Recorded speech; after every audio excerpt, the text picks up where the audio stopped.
So a lot of it depends upon the willingness of the rail to sell, and our interest in pursuing it because of the landscapes, the land and water features that it goes through. Sort of like the one we just did a dedication on, a ribbon cutting this past Saturday during National Trails Day. The Gaylord to Sheboygan to Mackinac City, which was actually 2 acquisitions, started in 1996, Wow. and went up into the early 2000s. So theoretically now, with our dedication, we can start in Gaylord, just north of Gaylord. I think there's a small rail line that goes through the city to support a cement company or, a clay company, and then you can go from Gaylord all the way up to Mackinac City. Mackinac City, yeah. This is a 62-mile corridor. It's the largest surface improvement we've ever undertaken. Wow.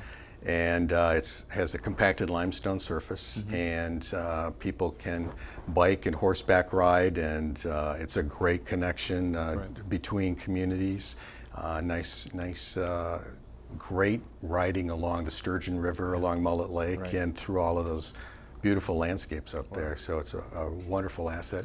In the wintertime, snowmobiling is a feature, and we work with, throughout the state, we work with roughly 67 different snowmobile clubs to groom our snowmobile system, which is another trail system that we manage. Senator Thomas and I, along with Representative Elsenheimer, Casperson, and the crew went on the corridor this winter, started in Gaylord and went all the way up to Sheboygan. Good. And I know there's been some controversies in that area, and that being my district. And I was really impressed with how the sort of the corridors, with the bushes and has helped to sort of deaden some of the sounds and the sensitivity. I know that there's still some problems, but I think the DNR's done a good job sort of trying to be sensitive to the needs of some of those families along the corridor. Yeah. We have tried and work very closely with the snowmobiling community to try to come to some consensus there about how we can accommodate that use. And we're looking at having a public meeting later in June to take comment. After we've opened it up for 2 years, we said we would do a sunset, take comment,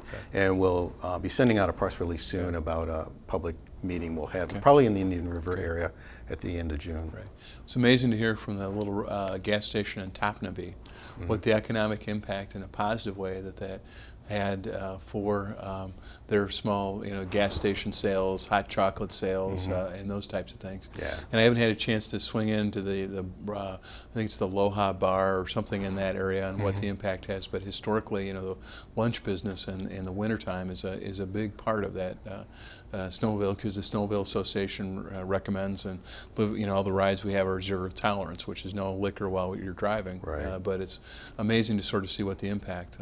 When Senator Thomas and I were up in near the Black Lake at a little restaurant there overlooking Black Lake, it was incredible to see at like noon how jammed that restaurant was just from the snowmobilers coming through. Yeah, it is remarkable what an attraction the trails can provide for people to drive to the north and to get off and go sledding as far as they'd like to. They can go up to the bridge. They can call the bridge authority, have them trailer their sled across the Mackinac Bridge, and then continue on the UP. Right. Now the horseback folks, do they have the same type of, I know they probably travel a little bit differently, but do they spend that kind of money usually in these small towns? They it's a little different in terms of the horseback culture. There is a dedicated shore-to-shore equestrian hiking system that was actually initiated several years ago, and through the Michigan Trail Riders, who's been our primary partner there, they've developed this roughly, I think it's around 350-mile system at this point. That goes from Empire on Lake Michigan to Oscoda on Lake Huron, and then there's a couple branches that go up to Charlevoix, and then in the Cadillac area. Because it was called a hiking, horse trail, biking trail, I think is how there's a term that they use. Yeah, it's a riding hiking. Okay. Yeah. And it was just to me has been just some wonderful vistas that maybe doesn't get as much play.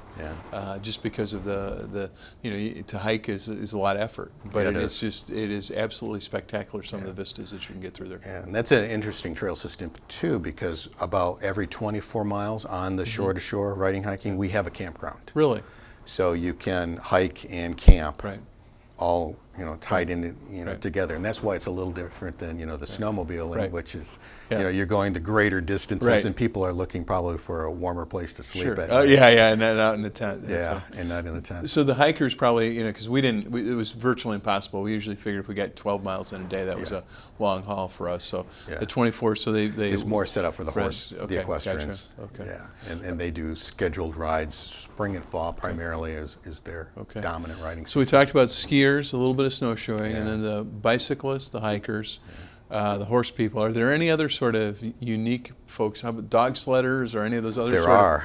There are a lot of dog sledders in Michigan. Okay. I think Michigan is the largest producer of dog sleds Really? in the U.S., even outdoing Alaska, which I just learned about recently. Yeah. I went to a meeting with the annual meeting of the Mid-Union Dog Mushers, Okay. and learned quite a bit about mushers. They're sort of loners in the Yeah. community. They like to do their activity by themselves. Right. It's not a group activity, okay. and so you don't hear too frequently from them, but they are out there. I know that was a concern with some mushers when on the Mullet Lake portion of the Right, trail we were okay, just speaking right. of, and we were talking about having speed limits. Right. On the corridor, and the mushing community came forward and said, we're not going to be able to control how fast our dogs are going. Are you going to ticket us for going too fast on the trail? And I said, I don't think that's going to be a concern for you. So how do they ride? Short trail, or do they go off on their own, or They do tend to go off on their own, and they have two seasons too. They like to, of course, to be in the snow. Okay. And they do enjoy some of the groomed trails, Okay. some of the snowmobile trails actually that are groomed, and you can find mushers out on them. But they also have a summertime training where they like to use a quad, an ORV, to go out and use their dogs to pull the quad in the summertime. So that poses a challenge for us of where they can train, and that's going to be more on our motorized trail system, particularly our off-road vehicle system. And we haven't touched on that. What is No. that?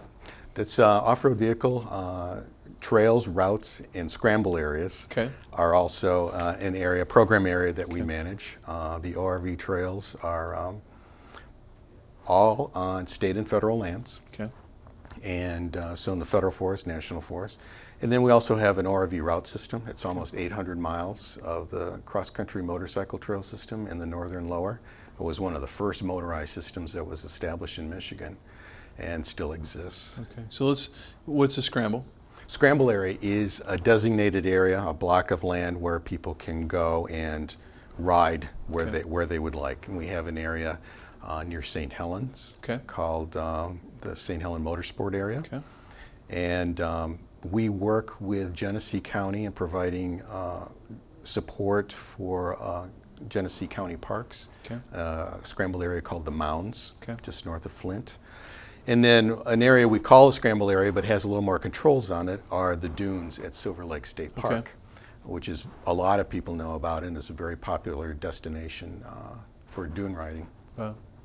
So Okay, there's so we've got a quite few trails. scramble and then a trail. And then designated routes. So trails would be, are there any trails like in the eastern Upper Peninsula, Sault Ste. Marie, Oh yeah, yeah.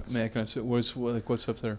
I don't know every single one of them. If you again go online and look at our maps, and you can zero in on counties, and then it'll take you into more detail of the specific maps. And there are maps online of all of our ORV trails, which we're just currently updating. Okay. And then a designated route. How does that work? Designated route is utilizing trails that are going through the forest, and it may come out then onto a county road. And so we're talking about a street legal motorcycle here that can go cross country, come out onto a county road, go down to the next area where you can venture off onto another designated trail. So it's a combination of riding experiences that motorcycle enthusiasts came to the state several years ago and advocated for, and we still have that system, and they are the predominant caretakers of that system. Wonderful. And then I know that the four-wheelers are trying to grow, and I could sort of describe this as similar to what we went through with the snowmobiling industry back in the early 70s, sort of the first phase of growth.